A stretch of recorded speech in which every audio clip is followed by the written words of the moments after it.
Halo kawan, jika korang sudah beli aircon pipe tapi dia punya panjang, kepanjangan you nak adjust, nak pendekkan sikit, nak macam mana? Okey. Jika you nak pendekkan, you kena sedia dua benda. Satu copper cutter, satu fading tools.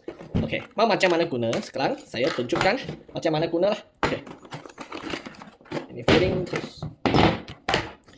Mula-mula kami boleh belakang sikit. Jika kami mau potong, kasih pendek sikit. Okey. Tengok mau pendek berapa. Okey, kalau you mau pendek sikit, okey, korang boleh tarik sikit, kasih you senang kerja dan macam ni.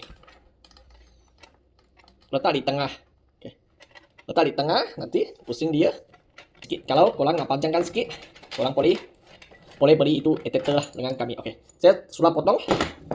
Ini 3 hun. Jadi saya kena masuk 3 hun. Okey. Bersama. Boleh tarik ayah.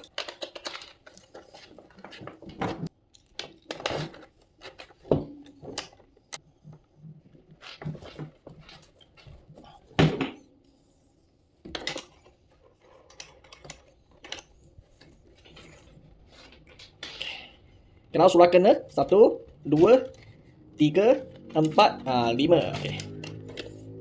4 ke 5 pun boleh lah. Sudah siap fading. Okay. Tengok, korang tengok. Sudah okey. Sudah fade. Nampak cantik. Kalau anda sudah belajar, sila komen lah. Panjangkan dia. Boleh guna adapter inilah. Panjangkan dia. Okey. You boleh sambung line pipe, kasih dia lebih panjang. Atau nak tukar size. Kalau nak in case lah nak tukar size, boleh guna converter ini. Okey.